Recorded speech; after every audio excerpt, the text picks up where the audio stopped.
and welcome everybody to our discussion today. My name is David Girardi. I'm the VP of Revenue Optimization here at Forma.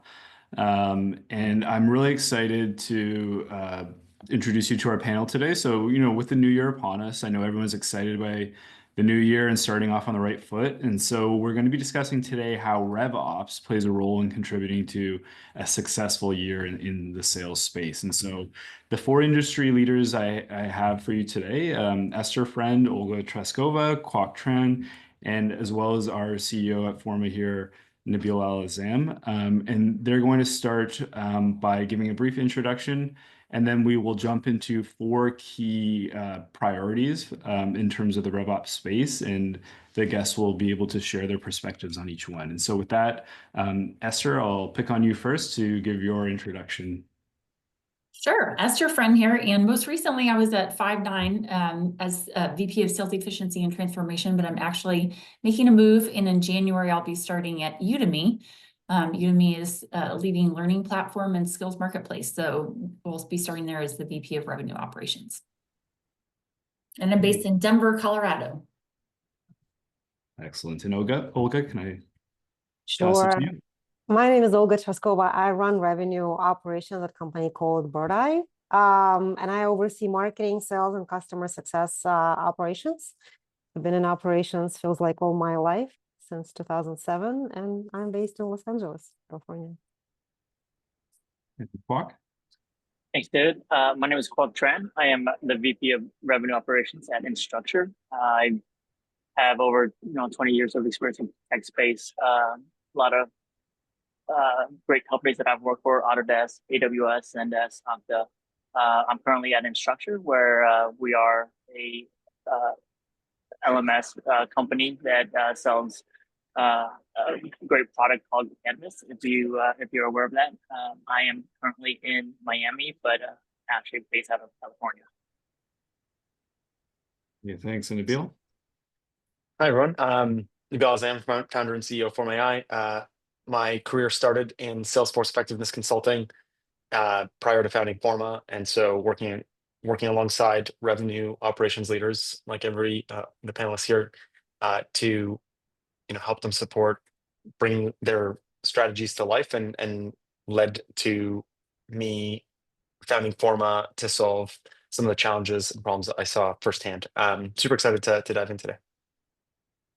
Great. And with that, let's jump into the discussion. So the first topic that we have is that I asked each of our panelists today to come prepared to share one top priority that their team is going to be focusing on to improve sales in the new year. And so everyone's going to go over what that priority is, why it's a priority for them, and then how they'll go about addressing it. And so with that, I'll start with Kwok yourself to introduce your priority. I think that our top priority is really to help the company grow, and what we're trying to do is really provide access to data and clarity around metrics. We're evolving kind of our go-to-market as we have recent acquisitions. So what we're trying to do is actually minimize change, provide access to data, and really provide single sources of truth to the business. I think one of the things that we challenge with, especially when we look at data, is just there's different spreadsheets going around, and we just want to kind of minimize all of that and just really focus on what that source of truth is.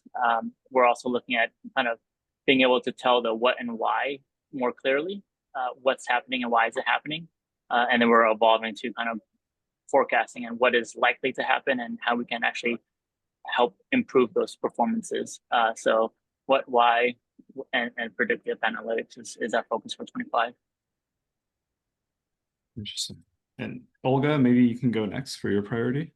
Yeah, and I would 100% agree with Kwok. That is like an all-time RevOps priority, right? We always need to support the goals and growth, and of course identifying the truthful data, the data that we can trust, and marching towards that single source of truth is, I feel like it's always as a top priority.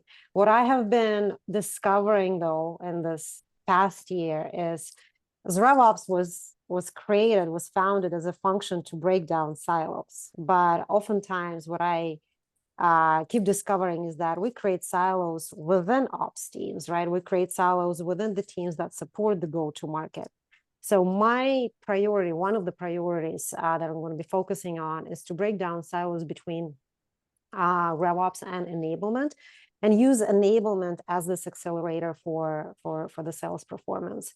As RevOps, we roll out new processes or we optimize processes, we roll out new tools, we make fixes to the sales process. It is so important to deliver that timely to our sales teams. And the way I'll be solving for that is, of course, partnering with the enablement team and investing in integrated tools, right? That would allow probably, you know, micro learning, offer bite-sized learning materials, would plug into our CRM nicely, suggest content that might be helpful for a salesperson in different stages of the opportunities, and just over communicating in terms of any changes that we're making to the systems or the processes, and staying on top of that.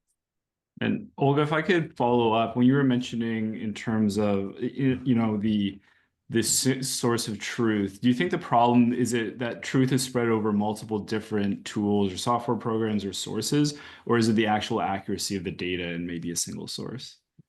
It's both, right? Remember a couple years ago, I think we all went shopping and bought pretty much every shiny object out there. Now I think we're downgrading, and the motion is on reducing the number of tools and doing more with less, but we still operate in a lot of systems, right? There's a lot of system flowing around, especially if you do 360 RevOps. If you have marketing, sales, customer success operations, you're probably operating in at least like 10 different systems that do spit out some sort of data. So it's about identifying the source of truth for different types of data, right? So CRM is your sales motion, probably, right? There's marketing automation platform that marketing is going to be probably focused on, right? So it's about identifying the tools, and then what types of KPIs, what data points you're gathering from each tool. And then again, aligning that, hey, this is what we trust, right? With the sales leaders, that's one of the biggest priorities and motions always for RevOps, is to bring all of the executives to that table and agree on, like, hey, for finance data, we use the CRP system. For sales process, we use Salesforce or CRM platform, right? For marketing campaign performance, there's a marketing application tool. So I think it's always both, and it's balancing, you know, the tools, the accuracy of data, and also ensuring that you plug the right KPIs into the right sources. Yeah, you never want to go into a meeting and spend the first 15 minutes agreeing on what the data is. Rather have this discussion on how to impact that performance. And we've all been through that, right? We've all been through that. So also identifying the owner of the data, right? You might have a data scientist or BI team or analytics team, or revenue operations would own your analytics. So aligning beforehand on who is the ultimate owner of producing the analysis from what kind of sources is also a key component here. You know, it's interesting because I feel like what I see as a common issue sometimes is, as a RevOps team, you know which system is supposed to be the source of truth for what data, but then you have these like side projects or whatever side initiatives that are done where people come with insights or results, and they're not necessarily using the same system of record that we have set. And so, you know, that's getting that to be well understood across the organization is sometimes a common pain point. Absolutely. And something that we worked on, Abel, is a data dictionary, right? Putting together a data dictionary where you actually outline, put a definition of what is ACV, what is a meeting set, you know, because in every company can be different. Pipeline is different in every company. So aligning first in definitions, and in that data dictionary, I'm also pointing what is the source of truth for that KPI. And Esther, how about yourself? Do the points raised by Olga and Kwok resonate with you as well? Yeah, so definitely hard to hold back from commenting on lots of those points. I think, you know, in many environments I've gone in, we've had to kind of clean up, you know, especially if you've been an early adopter of Salesforce and you have Salesforce reports, you can end up with people referencing, old reports and thinking they've got the source of truth because it's in Salesforce and because they might even know the person that created it and they think, oh, that person's an expert, but it's referencing, an old schema, for example. So that's something that I found super helpful in the past, is doing some cleanup so that you don't have that those old reports out there that people think, yay, I've got this great report. And then you tell them, and actually that's, that's not what you need. So that's definitely a tip, is to definitely take time to go and do some cleanup and move some of those things that people might otherwise be accessing and think that they have good data. As far as my priorities, so as I mentioned, I'm starting at Udemy, and similar to Olga's structure, I also have the marketing operations under my umbrella, go-to-market operations, sales operations. And so one of my big areas of focus is going to be around go-to-market operational cadence and operational rigor. And I think some of it will be around some of these things we just talked about, around making sure we have alignment and agreement on which metrics we're referencing, which are the source of truth dashboards. I've definitely seen a lot of success in the past, especially with marketing, on having shared dashboards for the key KPIs, that we're leveraging the same filters, the same tables. In past lives, I've used things like Domo or Tableau for that. But that could be super helpful, is to actually do that as a project, with the marketing team, so that everybody's got the same metrics and so that you don't have these different narratives happening. But I would say that's kind of job number one, is really making sure we have the right structure in place, the right meetings, and that we're focused on answering the right questions so that everybody's aligned. Great. With that, I think let's move into the second topic that I have, and I want to specifically focus on sales incentives for this. Again, January's upcoming, January, February, big kickoff time for a lot of companies in terms of their sales forces rolling out new comp plans. Thinking about the upcoming couple of months, I wanted to ask the panel, do you have any tips to successfully launch your comp plan in terms of not just communication, but even just, can you launch it on time? Is it going to be communicated with the kickoff meeting? Is it going to be April and we're still deciding on what quotas are going to be set? So maybe I'll start kind of in reverse order here. Maybe Esther, you can start to weigh in, but what does a successful comp plan launch look like? Yeah, so I think this generated some interesting discussion when we talked about this internally, prepping yesterday for this call, of like different points of view. And I think sometimes it depends on the type of changes that are happening with your comp plan as to whether you would want to use the SKO kind of event as a platform to kick that off. I think there was consensus that if you're rolling out new quotas and that might be something contentious, that might not be the right place to focus on it, versus like comp plan things that are directly addressing feedback points that reps have had, like around misalignment with channels or things like that, where you're actually coming back to them with a big win to share, that you can launch that at SKO. That can create really good buzz. It's probably one of the best times you have, just from an awareness standpoint, where everybody's paying attention. Since everybody's there in person, and you have a chance to really also, I guess, informally talk about it after you've formally announced it. I think it can be a really good way to generate momentum. So I'd say, if it's something really positive that's based on previous feedback, where you're coming back to do something really transformational based on the feedback you've had, I think SKO is a great place to roll it out. But I think, some of the other things that I think about from a success standpoint are, people oftentimes want to really understand the nitty-gritty. Like, okay, I'm an enterprise rep, I sell this many deals, my average ACV is blah, blah, blah. Like, what does this plan mean in terms of tangible, like, examples? I think that can be super helpful, and to have examples that are segment specific. And even, if you have international people, oftentimes their deal size is different. So having examples that are relevant for your audience that you can take offline as kind of a follow-up, where they can see, this is how I can actually, in the day in the life, make this work for me, so that they're buying into it. Obviously the whole point of compensation plans is to motivate people. So if we're not communicating in a way that they feel motivated by it, then we're definitely not leveraging that tool. So those are some things I think. Those are all great points. Yeah. Olga, what are your thoughts on this? Well, we're aiming to launch our comp plans and the ROE by January 2nd, right? So we're going to have a skill later into Q1, but this is what we're marching towards. And working with our partners in finance and comp planning and legal to put together a packet. That's an annual event, right? So a comp plan, also the rules of engagement document is being shared with all of the customer facing roles, right, on January 2nd. Yes, so that they have time to digest, and then we can cover some of the open questions at SKO. I 100% agree with Esther, providing examples and providing some sort of calculators on how you get to your quota. Also providing some historical trends is super helpful when you're delivering that to sales. Again, as with any probably RevOps project or sales ops project, over communicating and staying on top, we usually align with sales leaders before we roll this out. So we go through all of the nuances with sales leaders and sales managers. They would be the ones to actually communicate it to their teams. And then we would host something like office hours where we can answer questions on exactly how it works, what are the mechanics of how it works in terms of calculating.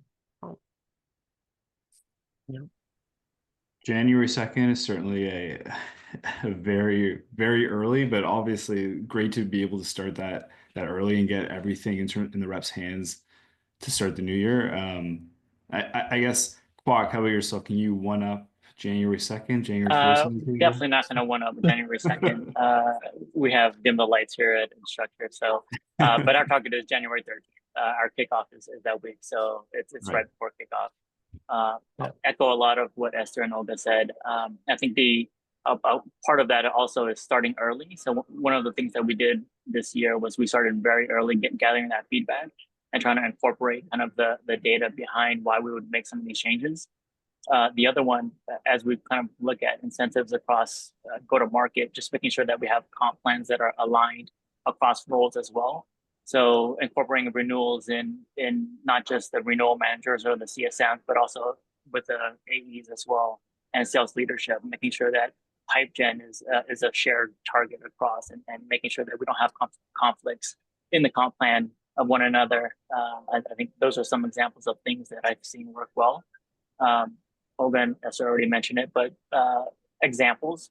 Another thing that I like to do is look at what would a salesperson have made in 24 and what would they have made in 25? What are the changes? And salespeople are going to go in and try to pick apart your comp plan and optimize for their own sales. So this is a deal that would have paid this much this year. This is a deal that would have paid differently for next year is another thing that I like to do. And then I think it was already mentioned, but definitely hold sales managers and leaders accountable to the communication of these plans, but be there to assist in that communication, right? I'm not sure if I like to announce comp plans at SKO. There might be a lot of questions there. I'd rather do it in smaller groups and then kind of a big one on stage after people kind of had time to digest. Right. The shock factor might be a little too big sometimes, depending on what your comp plan changes are, right? Yeah, I mean it's basically like a narrative that and at the end of the day, that's kind of the art component of any incentive rollout is what's your story. And I think Esther's point earlier is it can be a positive, it can be addressing feedback, in which case, and if it's clear enough that it's obviously a win for everyone, then it might be the morale boost that you want at SKO. But there's no perfect analogy. There's no perfect way to do it. You have to think about the implications of what you're rolling out. But one thing that I've seen work very well, it's hard to execute, not just like a 101 or office hours, but at the kind of SKO, to sit down with reps and kind of almost do like an account planning tied to their comp plan. So it's like, let us help you understand exactly how you're going to get to your number and how you're going to maximize your earnings. So it's like, let us help you game the plan, because an ideal plan, when gamed, produces the outcomes that you want. But I mean, yeah, obviously, the sooner you get the plans rolled out, in theory, the faster you can get the kind of ambiguity out of the way and have the team kind of oriented to where you want to take them. So And that's an And- extra level, Nabil, like what you're saying, right? Actually mapping it out for them and showing them the path to their quota, right? Doing the account planning. And then there's things like account scoring and tiering and all of that comes into play. So it's like becomes a true true RevOps exercise. Yeah. and it's sorry. Just the No, one no. thing to add to Clark on that is like, I think sales comp, when you think about, okay, the plan design, the payout curve design, like that's sales comp, right? And there's a lot of financial modeling that needs to be done there. I think RevOps, and if you think about the complexity of comp, it's sales attribution. Who gets credit for what deal? And there's so many business rules and business like logic where we think about the sales process and how it translates into who gets credit, that I think RevOps kind of supports significantly on helping like the team understand them. And the better clarity you have there, the better ownership of their number that we typically see within the sales force. So Yeah, Sometimes Olga I mentioned think it. that Setting the sorry. ROE with it, right? Setting the ROE with it explains kind of that what you're talking about. And sometimes I think a world would be a better place without attribution, you guys. Like it's messes up a lot of processes. What I would also add is I think from planning perspective, RevOps and alignment with finance on rolling out incentives is plan for diversions, right? Like plan for things like splits, plan for things like spiffs. There's usually some seasonality when it comes to spiffs. There's usually some deal sizes or segmentations when it comes to splits, right? There can be some account families or acquisitions where you have to split between your new business rep and existing business rep. So plan for that. And this is what we also like to put in our ROE document. That's why we send it along with the comp plan. So it's not just the math, it's not just the plan, but also the rules around those plans. And I wanted to pick up specifically what Olga brought up in terms of spiff, and the answer doesn't have to be this, but you guys have all elaborated on the amount of rigor and work that your teams are doing ahead of rolling out the plans. I wanted to follow up and ask you, okay, now let's pretend that it's rolled out. How are you guys monitoring things through the year from a RevOps perspective to figure out, okay, things are starting to go off the rails. This is why, and we need to intervene. And kind of how would you intervene? What would your team suggest? So kind of like, what are you looking at, and then what do you recommend enabling at that point? I can go first. I mean, I think what I've seen done successfully is when you have monthly business reviews, you're able to have access to data on a more frequent basis instead of doing it on a quarterly basis. I think it's a little bit too late. What I'd like to do is actually within that MBR process, identify some things that you want to tweak and change, and then run the spiff for the remainder of the quarter, right? Or the remainder of the year, depending on what it is. An example is if you're seeing that linearity is not there for the first two quarters, for Q3, you can run a linearity spiff on month one and try to pull things forward. I think the difficult part though is, are you doing something? Are you paying for something that would have happened already? So it's really kind of that balance of like how much impact and ROI do you get from that spiff, and being able to have some exceptions or have some logic in place that we're not going to pay for anything that would have occurred naturally. So it's just kind of that delicate balance. But I would definitely use data on the monthly business reviews to highlight areas that we actually want to kind of make some change and impact to. So yeah, I think that's a great point. I feel like, yeah, quarterly is definitely a goal for most organizations, but monthly is certainly something that would be a lot more effective. I guess in terms of even spiffs, is that I guess a question for the group, is that kind of a overplayed kind of method to change the comp plan? Or I mean, do sales teams become spiffed out, as in it's become expected, it's part of the plan, and therefore it's not really a tool in our toolbox to use? I do. I think it depends on the spiff, and I think it depends on the communication of the spiff and the buy-in of the leadership team, right? I think not all spiffs are equal. And if you do a spiff every quarter, is that still a spiff, or is that just part of your comp plan? So I think it all kind of depends on what you're doing. But I mean, you're trying to drive behavior change with the spiff, right? So it can't be long. It has to be short. It has to be time bound. There's some criteria that I would probably set as a best practice, but I've definitely seen spiffs where we've had zero incremental movement, and that's a design change that we need to take moving forward. And we learn from some of our mistakes.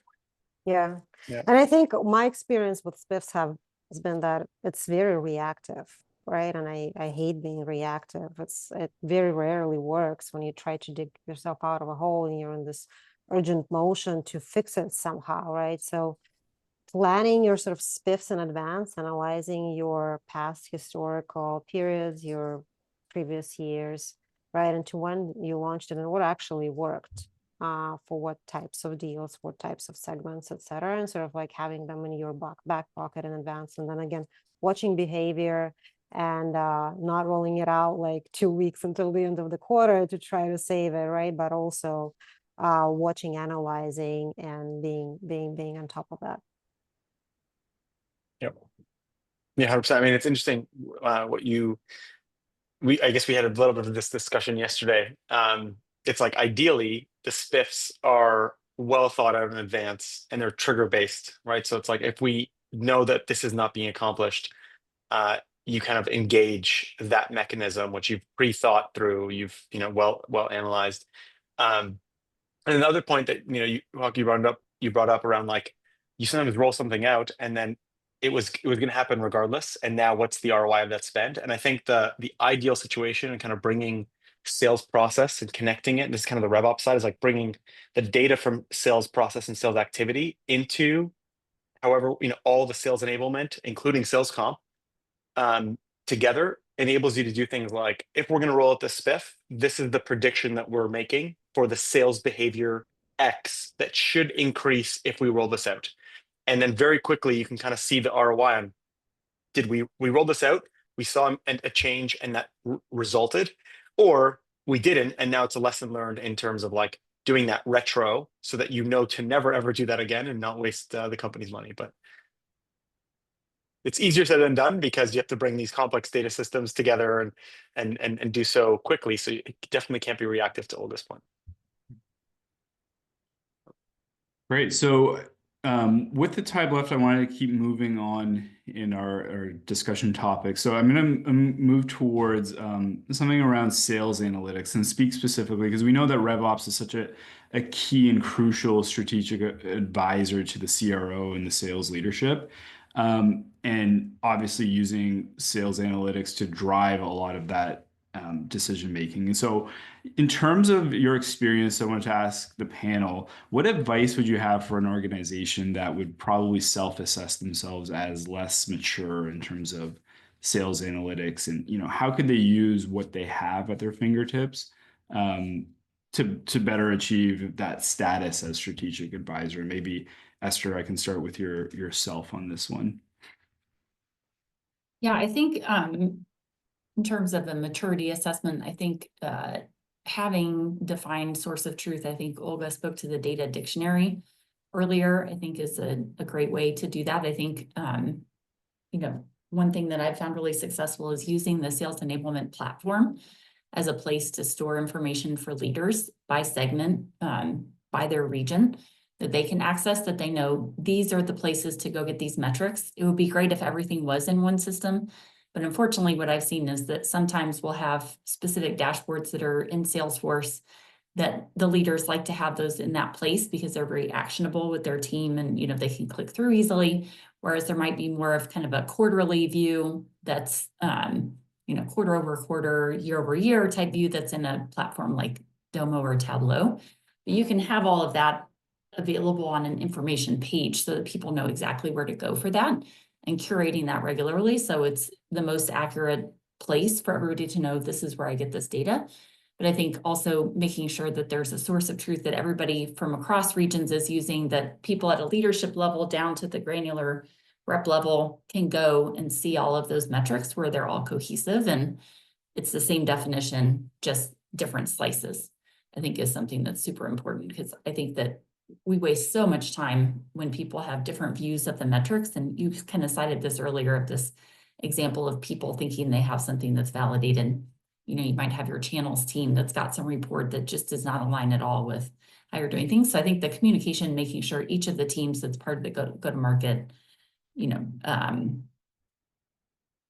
operations team, that everybody has access to the metrics and that they know this is where to get the source of truth data.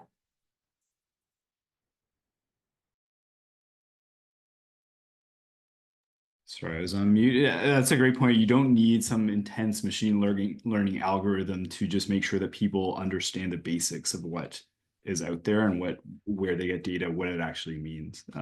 Any other thoughts from the group, Olga, Kwok? On the other hand, won't it be helpful to have a machine learning algorithm? So AI is something that would just crawl through all of the systems and spit out the most The source of truth. Yeah. truthful data. I think the word of the year is AI, right, for RevOps and how you use it. And data and analytics is one of the purposes that we can use AI for. But yeah, I totally agree that as RevOps, we serve this as a bridge between executives and various departments and the data, right? So for us to identify, first of all, the set of metrics that we want to track, right? Find this balance between the death by data and too little data, track the right KPIs across different teams, across different functions, I think is important. Also identifying again the sources for those data and for those data points, and then track them consistently historically, because if you start changing your metrics, your KPIs, your data points that you track, you don't have any historical proof of what's working, what's not. You cannot track trends. Staying consistent, I think, is super important. It's back to the attribution question, right? If you're changing your attribution 4 times a year, it really means nothing. Like, so staying consistent in terms of your definitions and the metrics that you track is important. I just have a very close example from this morning, right? When we're looking into activity metrics from our sales teams, and the activity metrics are showing something is very low. And when I go into our engagement platform, it is actually a different number. So something was pulled out from the wrong platform, was not pulled from the right platform. We need to ensure that we're pulling their calls, their dials, their email sends from the right platform, you know, and ensure that the integration between Salesforce and that platform works. So it is following not just your customer journey, but also your sales process and your salesperson's journey, and ensuring that all the systems are intact and are used properly. I think Esther mentioned this, but I think of the business and from an analytics perspective in two ways. One is what does the business need to run their business, and then how do we review the business, right? So I think they're quite distinct in the day-to-day and running the business versus review. So I think Olga mentioned like being able to look at things holistically from a review of the business. So I think that's one thing that I would say if you're a less mature kind of sales analytics, like kind of decouple that, because you can look at different metrics from a leading indicator on kind of the review, and then how that tracks into running the business. I think the other aspect is just being very clear in what you're trying to measure from a KPI perspective, and then having that source of truth there. I think there's things that we need to double click to understand the why, but you can't have that across every single dashboard that you have. Kind of just need to know what the actual results are, and then you'll be able to use other tools to understand the why more effectively. And Nabila, how about yourself? Any thoughts on this topic in terms of an organization less mature in sales analytics? I mean, I think to me, like, there's a couple themes that are just connecting through. Like, sales process, I think, is probably one massive gap. I mean, like, obviously Forma, we've invested in this, both from a product perspective and how we think about our sales motions. But like, sales process is a massive unlock in terms of being able to collect more data if you think about how many calls, how many interactions with customers are now recorded, are captured, every email, every message is a data point that we can use to kind of both track compliance against the selling motion and then use that data to understand what is working and what is not working. So to me, I think there's this opportunity to think about, the art behind sales as something that we can now tap into and see what the best reps are doing on a selling motion by selling motion basis, and actually bring that through RevOps, through sales enablement to the rest of the selling organization.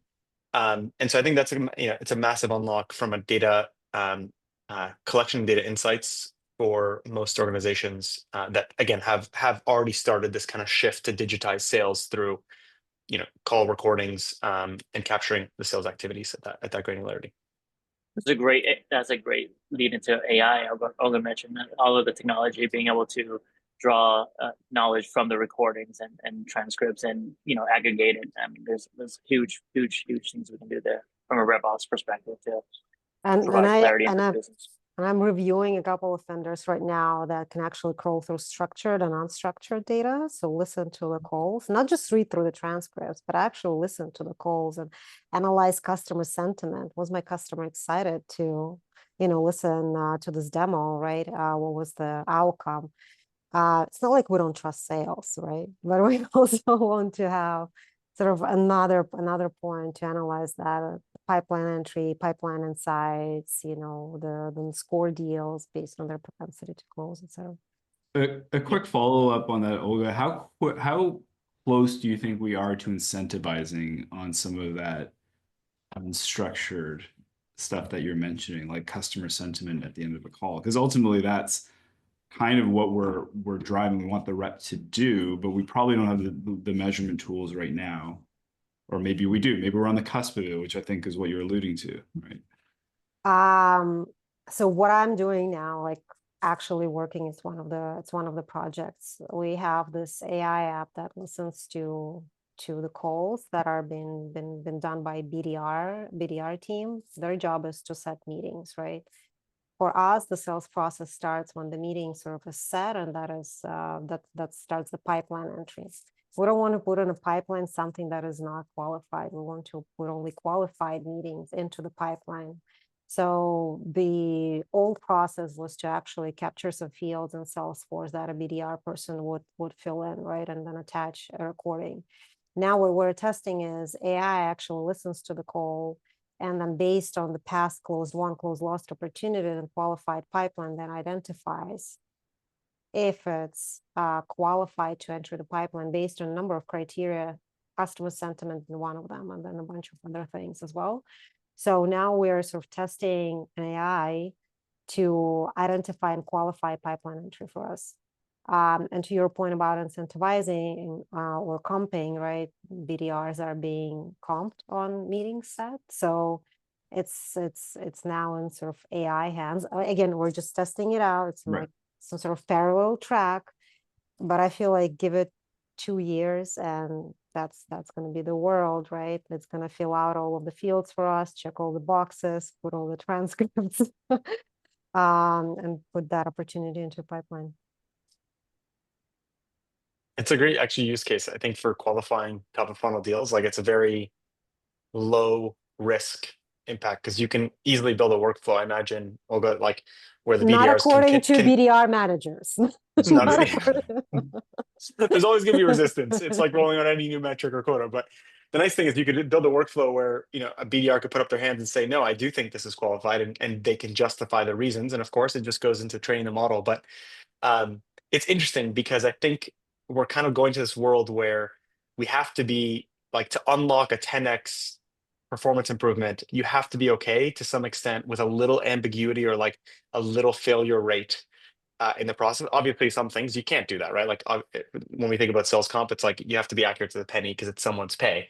But on these things that support the upstream sales process, I think there's certainly an ability to kind of build that culture of, hey, this is an ever evolving and moving process that we're working towards, and kind of build the workflow to kind of, again, course correct if we need to. And think about the time that is being saved for a rep that now doesn't need to fill out 20 fields after the call, right?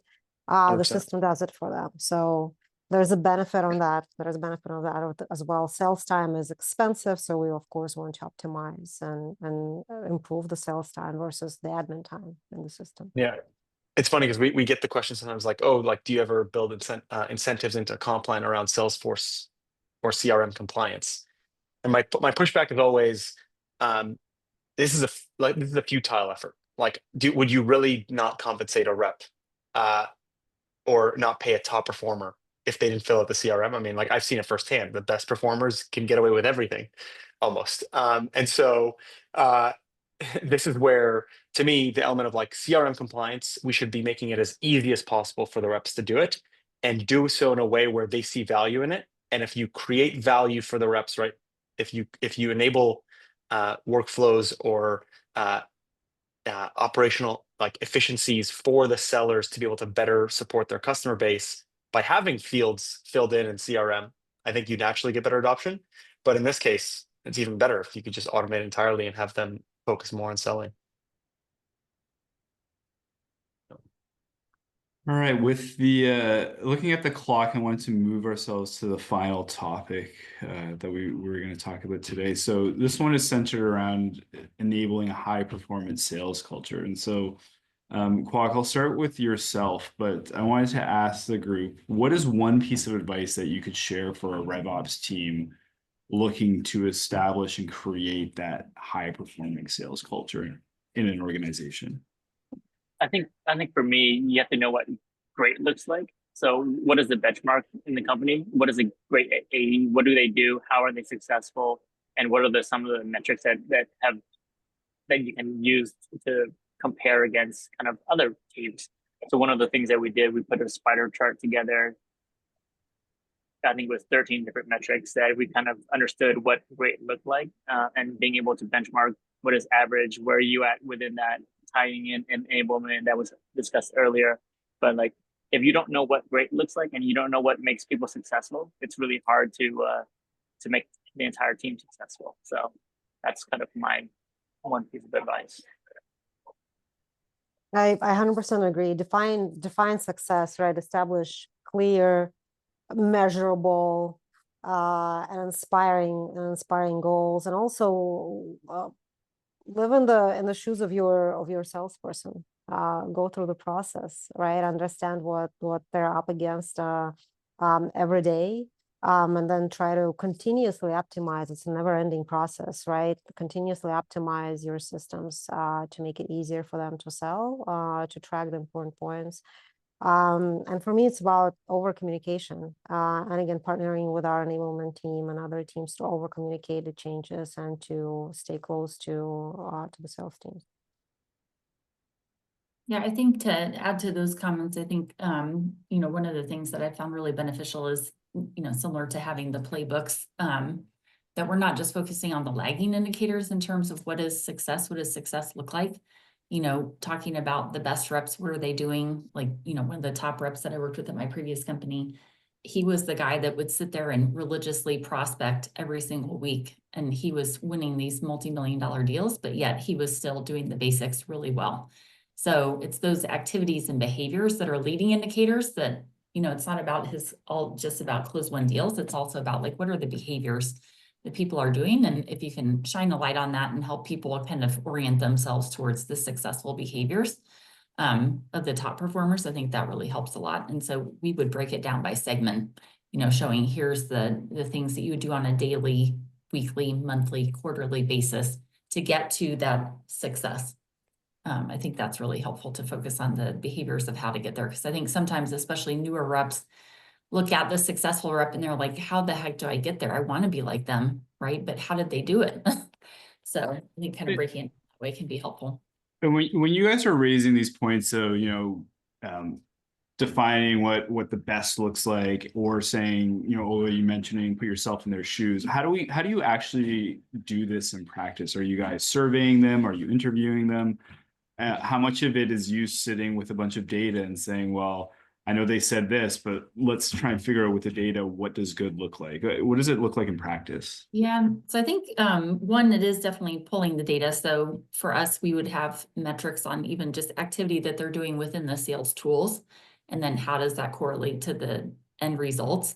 And we could see that the top performers had a lot higher activity levels in things like LinkedIn Navigator or other tools that then lead to creating more contacts, creating more sales-led opportunities, you know, things like that. But I think also one thing that was really successful was interviewing the reps and hearing about their kind of how do they plan their day, how do they plan their week.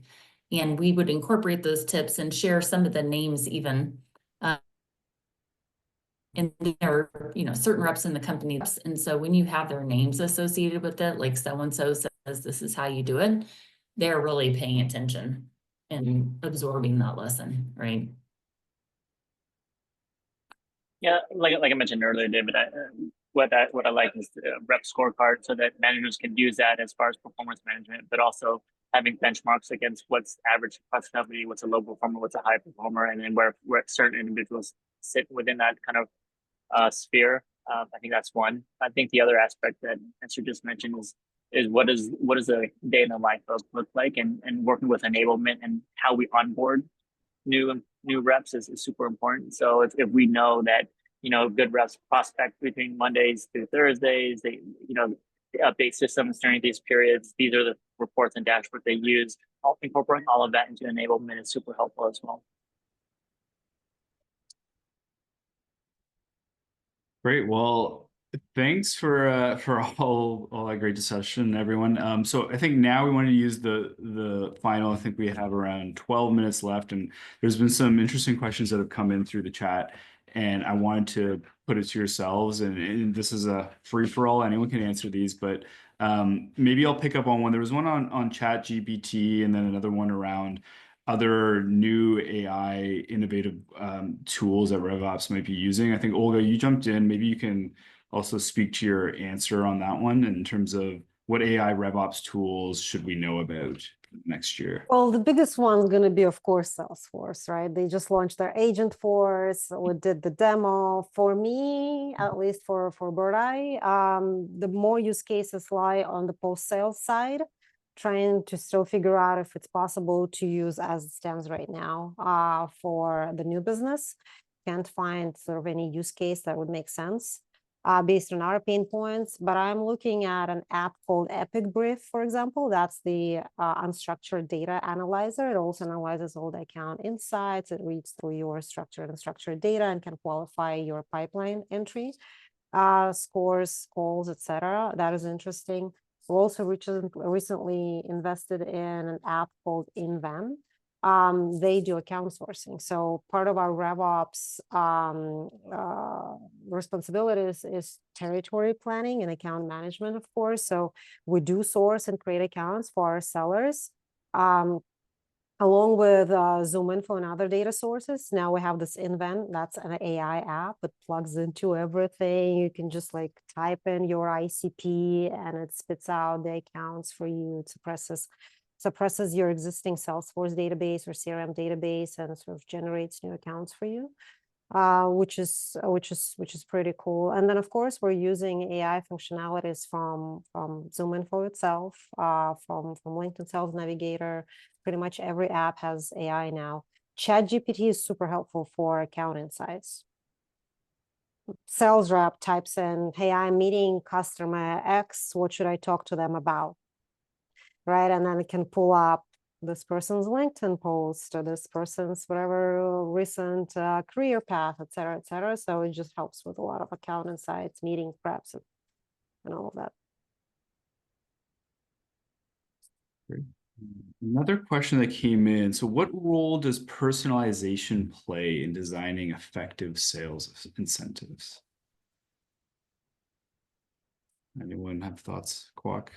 Is that personalization on the components or by role? I think honestly, I think quotas is probably the most personalized thing for a sales rep that we can get to. I don't know if components of the comp plan can be personalized to each individual. It's more likely the role. So maybe a little bit more detail on what personalized means to the question. I think one thing I've seen, and it's not been rolled out a huge amount, but in terms of, you know, picking your own plan as an example, right? Giving a sales rep option. So it's, to your point, maybe more towards the components. You can pick your component.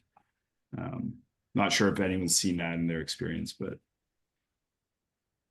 I've not seen it so personalized, but I mean, it's interesting because like it's so personalization of incentives. I think your point, Cog, is very valid. Like quotas, 100%. Territories and quotas go hand in hand. They should be tailored to that, the coverage that we're expecting that rep to have. I think on the incentives themselves, the one way to think about it is like we talked about trigger-based spiffs as an example, where you know you're a little bit behind quota against your run rate. We need to kind of push you to either get past the hurdle rate or we risk you not achieving targets.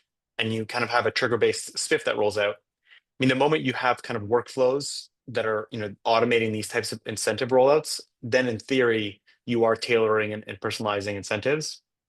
And then I think for some industries more than others, and this may be a little bit less so for standardized like tech role, like sales roles like AEs or BDR, but you know, kind of the choose your own adventure or like pick your own plan works very well in industries where you know you can have a lot of flexibility for base. So you could say I want to have more leverage on my plan to less leverage, and so you're effectively playing around with that, and we've seen that work well in some industries. But I have not seen personalization, but I have dealt with, for example, reps that work with large accounts, whale accounts. And of course, the plan is going to be very different for them. And maybe you only have very limited number of reps, 2-3 reps. And that could be considered personalization. They would have a completely different structure, you know, just due to the nature of the business that they deal with.